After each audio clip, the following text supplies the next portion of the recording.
La démonstration de la formule des probas composées est intéressante parce que déjà, elle te permet de comprendre comment fonctionne cette formule, et surtout c'est une logique que tu peux retrouver dans certains exos, dans certains sujets. Alors déjà, avant toute chose, comprendre comment fonctionne cette formule des probas composées. On va démarrer par les cas particuliers. Quand n égale 2, c'est quoi en fait P de A inter A2, c'est P de 1 fois P de A2 sachant 1. Et là tu dis, c'est la formule des probas conditionnels. Si j'attaque n égale 3, P de l'intersection des AI pour I allant de 1 à 3, c'est d'abord G1, puis sachant que G1, GA2, puis sachant que j'ai A1 et A2, GA3. Ça donnerait quoi avec 4 ? Ça donnerait d'abord G1, puis sachant que G1, GA2, puis sachant que G1 et A2, GA3, puis sachant que j'ai 1 et A2 et A3, j'ai A4. Donc tu vois que la formule des probas composées, c'est un peu une formule des probabilités conditionnelles, mais poussée avec n égale 3, n égale 4, n égale 5, etc. Ça veut dire qu'a priori, dans la démonstration, ça va être une récurrence, on va devoir utiliser la formule des probabilités conditionnelles. Mais ça, j'avance sur la suite. Donc là, c'est avec A égale. Et avec n, ça donne quoi ? Ça donne P de 1, puis P de A2 sachant 1, puis P sachant que j'ai eu 1 et A2 d'avoir A3, et etc. Jusqu'à sachant que j'ai eu 1 et A2 et A3 jusqu'à n-1, j'ai AN. Elle existe sous cette forme, moi que je trouve la meilleure forme pour faire les exercices. Et justement, je vais t'expliquer comment on peut retrouver cette forme-là. Ici, en fait, ce A1, c'est quoi ? C'est P de l'intersection pour J allant de 1 jusqu'à 2-1, puisque 1 c'est 2-1, d'AJ d'avoir A2. Lui, c'est qui ? C'est 1 à 2, donc 2 c'est 3-1. Donc c'est l'intersection pour J allant de 1 jusqu'à 3-1 d'AJ d'avoir A3. Etc. Jusqu'à lui, c'est l'intersection de 1 jusqu'à n-1, de l'intersection pour J allant de 1 jusqu'à n-1, d'AJ, d'AN. Et début, j'ai le P de 1 qui est à part. Mais ce que je peux remarquer, c'est que ceux-là, ils ont tous la même forme. Tu vois qu'ici, 2, 2, 3, 3, n, n. Donc ici, j'ai I égale 2, I égale 3, I égale n. Donc c'est le produit pour I allant de 2 jusqu'à n. dp de l'intersection pour J allant de 1 jusqu'à I-1, puisque c'est 2-1, d'AI. En fait, elle vient de là, c'est tout simplement. Je te conseille, c'est de t'entraîner. Alors moi, je te conseille, c'est de le faire avec, par exemple, n égale 5 et n égale 6, et de bien les détailler, de l'écrire après en format produit et voir si ça marche. En veillant bien à chaque fois que c'est I ici, c'est pas n, parce que à chaque fois, c'est le précédent de l'actuel. C'est pas hyper rigolo ce que j'ai dit, mais bon.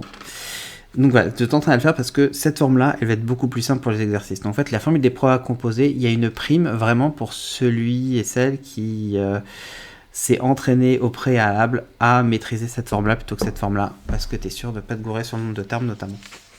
Et sur les cas particuliers. Mais venons maintenant sur l'objet même de la vidéo, c'est-à-dire la démonstration. Alors je t'ai fait les deux démonstrations, celle occasionnelle avec les points de suspension et celle avec le grand pi. Donc il y a les deux.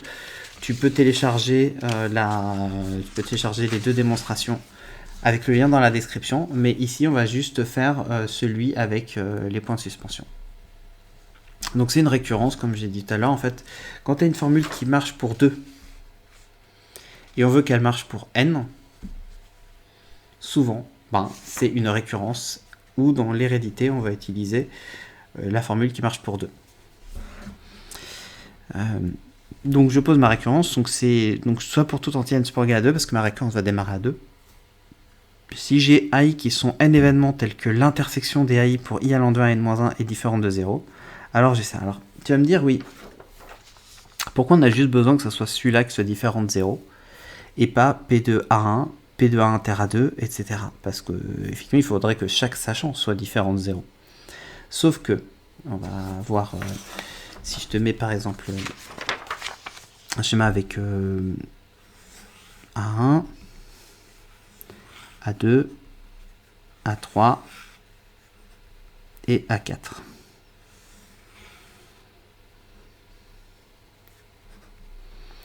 Si je fais l'intersection de tous, c'est ce petit morceau-là. A inter A2, inter A3, inter A4. Mais si j'ai A inter A2, inter A3, inter A4 qui est différent de 0, bah forcément A inter A2, inter A3 qui est lui, et qui est forcément plus grand que l'intersection des 4, bah il va être non nul aussi. Et ça va me donner aussi que ben, A inter A2, qui lui est encore aussi plus grand, bah, il va être non nul aussi. Et ça va me donner enfin que bah, le P de 1 va être non nul aussi. Donc en fait, à partir du moment où plus j'ai une intersection, plus j'intersectionne, en fait, plus j'ai une proba qui est petite. Ça, c'est un peu contre-intuitif au début. Et donc c'est pour ça qu'on a juste besoin que la probabilité du plus grand des sachants soit différente de 0 pour utiliser la formule des probas composées. Donc j'ai ça et tout ça. Alors, pour l'initialisation, c'est assez rapide. Pourquoi? Parce que je reconnais le cas particulier n égale 2. Donc c'est la formule des probas conditionnelles, donc P2 est vrai. Ensuite, je fixe un n supérieur égal à 2, et je suppose que Pn est vrai. Et je pose donc n plus 1 et plus 1 événements, tels que la probabilité de l'intersection pour i allant de 1 à n des AI soit différente de 0. Ici, ben, j'ai fait n plus 1, donc c'est n plus 1 moins 1, donc ça fait n. Et mon but, c'est de montrer que l'intersection, c'est n plus 1, ça fait jusqu'à ici n et n plus 1. Donc j'écris le P de i allant de 1 à n plus 1, et je sais que c'est cette intersection-là, c'est i allant de 1 jusqu'à n des AI, inter n plus 1. Ça, la technique classique dans une récurrence, c'est j'introduis le rang n.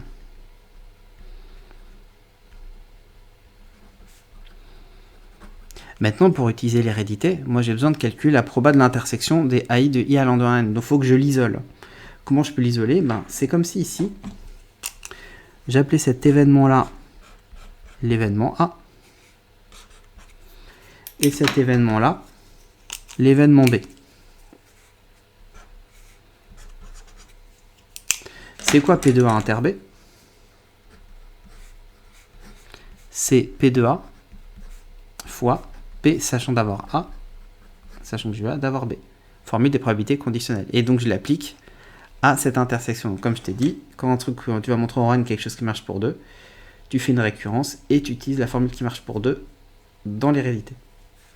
Donc je précise que le P de cette intersection est différent de 0, ben, de toute façon ce que j'avais supposé dans les bases pour utiliser mon Pn. Donc d'après la formule des probabilités conditionnelles que j'écris en entier, ça fait P de l'intersection pour y allant jusqu'à n des AI fois P de n plus 1, sachant tous les précédents.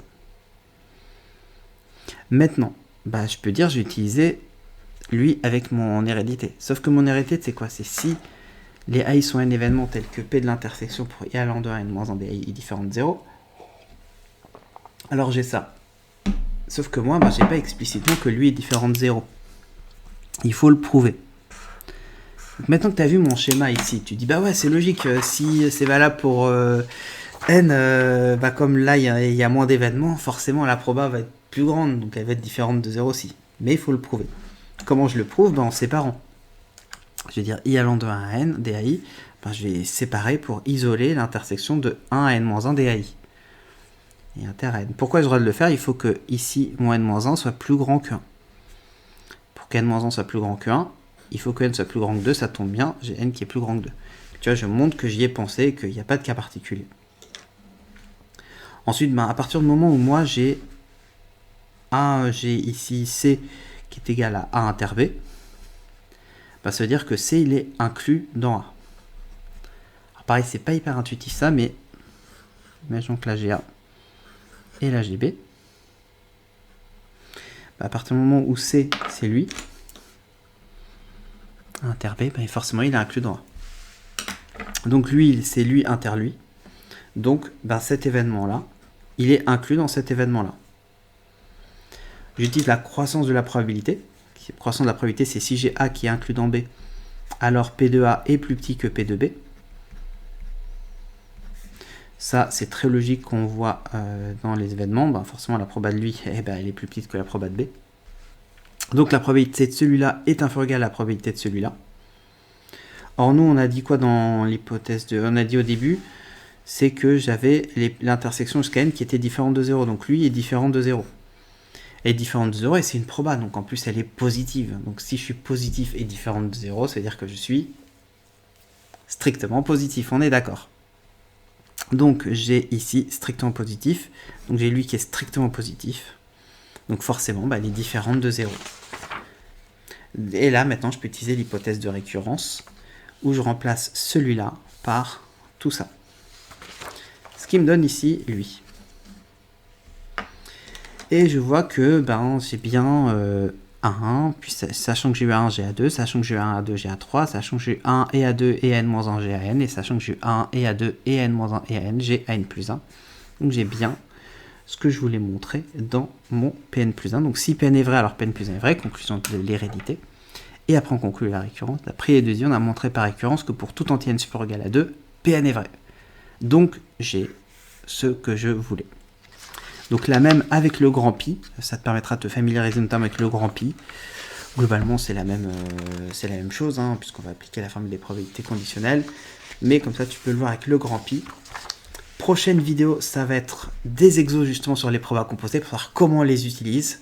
On va voir le cas avec 3 événements, le cas avec n événements, et donc c'est à ne pas rater. Et donc pour ça, abonne-toi pour pas manquer cette vidéo demain. Je te souhaite de bien travailler et surtout n'oublie pas de liker, de commenter, de partager le groupe WhatsApp de ta prépa et de télécharger le doc, c'est gratuit, le lien est dans la description. C'est un doc de 69 pages où il y a les démonstrations qu'on a faites aujourd'hui et aussi des exos sur les probas composés, les probas totales, la formule du crible. Donc c'est très complet et ça permet de bien bosser ton début de première année en proba. Allez, ciao!